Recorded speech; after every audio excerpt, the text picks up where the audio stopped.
2020년 6월 23일 새벽 설교입니다. 오늘 본문은 욥기 23장 1절에서 22절입니다. 본문은 엘리후가 욥에게 화를 내는 말씀입니다. 본문 읽기는 1절에서 9절까지만 읽도록 하겠습니다. 욥이 자신을 의인으로 여김으로 그 세 사람이 말을 그치니 람 족속 부스 사람 바라겔의 아들 엘리후가 화를 내니 그가 욥에게 화를 내면 욥이 하나님보다 자기가 의롭다 하며 또 세 친구에게 화를 내면 그들이 능히 대답하지 못하면서도 욥을 정죄함이라.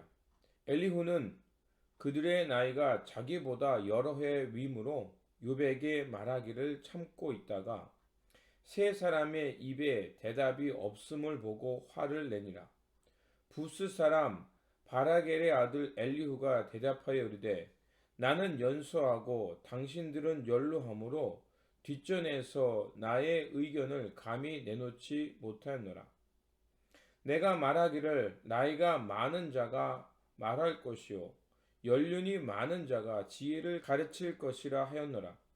그러나 사람의 속에는 영이 있고 전능자의 숨결이 사람에게 깨달음을 주시나니 어른이라고 지혜롭거나 노인이라고 정의를 깨닫는 것이 아니니라. 아멘.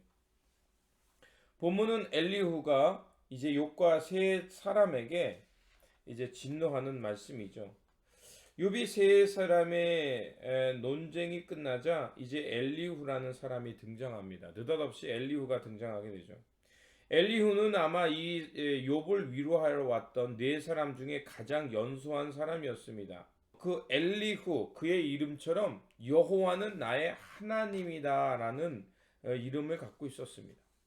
이름에서 나오는 것처럼 엘리후는 굉장히 유력한 사람이었습니다. 그래서 그의 배경을 오늘 본문은 두 번이나 반복해서 말하고 있습니다. 2절에 보면 람 종족 부스 사람 바라겔의 아들 엘리후가 이렇게 말하고 있습니다. 그러니까 엘리후의 배경이 굉장히 높았음을 알 수가 있습니다. 6절에는 또 이렇게 말하죠. 부스 사람 바라겔의 아들 엘리후 이렇게 표현하고 있습니다. 가장 연소했지만 그는 굉장한 배움의 배경을 가지고 있음을 알 수가 있습니다. 그는 처음에는 논쟁에 끼어들지 않고 듣고만 있었습니다. 그러다 오늘 본문에서 더 이상 참지 못하고 세 친구들과 욥에게 분노하고 있습니다. 그 이유는 사람이 하나님과 논쟁하는 것은 옳지 않다고 말하는 것이며 또한 세 친구들의 말이 욥이 반박한 것에 아무것도 말을 하지 못하기 때문에 그렇습니다.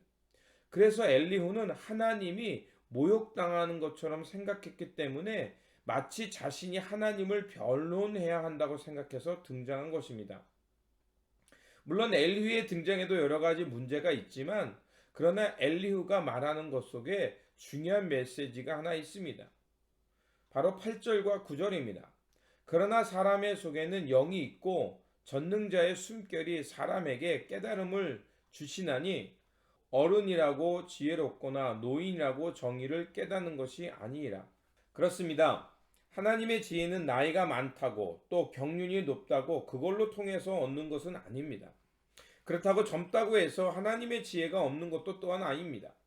사도 바울은 지혜를 얻는 길을 우리에게 이렇게 가르쳐주고 있습니다. 고린도전서 1장 27절에서 29절에 보면 하나님께서는 지혜 있는 자들을 부끄럽게 하시려고 세상의 어리석은 것을 택하셨으며 강한 자들을 부끄럽게 하시려고 세상의 약한 것을 택하셨습니다.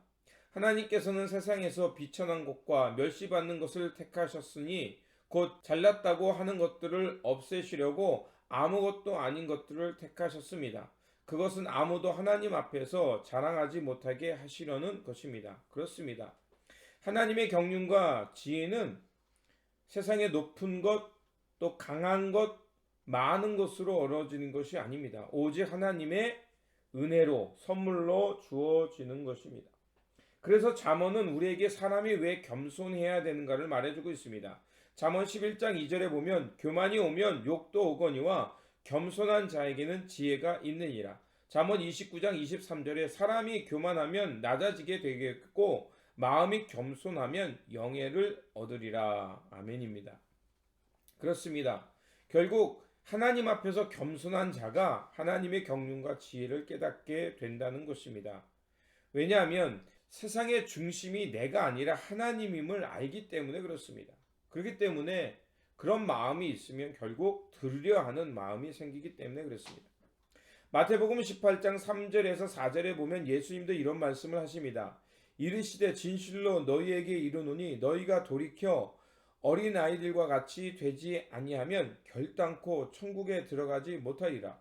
그러므로 누구든지 이 어린 아이와 같이 자기를 낮추는 사람이 천국에서 큰 자니라. 그렇습니다.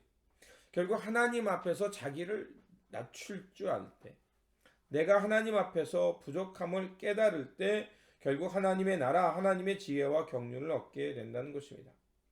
그것처럼 하나님은 낮은 자를 통해서 하나님은 우리를 가르치고 또 지혜를 주신다는 것을 알아야 합니다. 그러므로 우리 삶 속에 늘 겸손하고 듣고자 하는 태도를 항상 유지할 것입니다. 그래야 우리가 하나님의 지혜를 얻고 참 사람의 길, 생명의 길을 걷게 될 줄 믿습니다. 그러므로 겸손한 마음으로 하나님의 지혜를 얻고 살아가는 저와 여러분의 삶의 여정이 되시기를 부탁드립니다. 기도하겠습니다. 지혜의 하나님, 자신의 문제에 갇혀서 하나님의 지혜를 외면하지 않게 하시고 또한 사람의 지식과 경험으로 모든 것을 깨달은 것처럼 자고하며 말하지 않게 하여 주시옵소서. 늘 열린 마음과 겸손한 마음으로 듣기는 속히 하며 말하기는 더디하는 사람 되어서 이웃의 아픔의 소리를 경청하며 참된 위로자, 참된 지혜자 되어 살게 하여 주시옵소서. 우리 구주 예수 그리스도의 이름으로 기도드립니다. 아멘.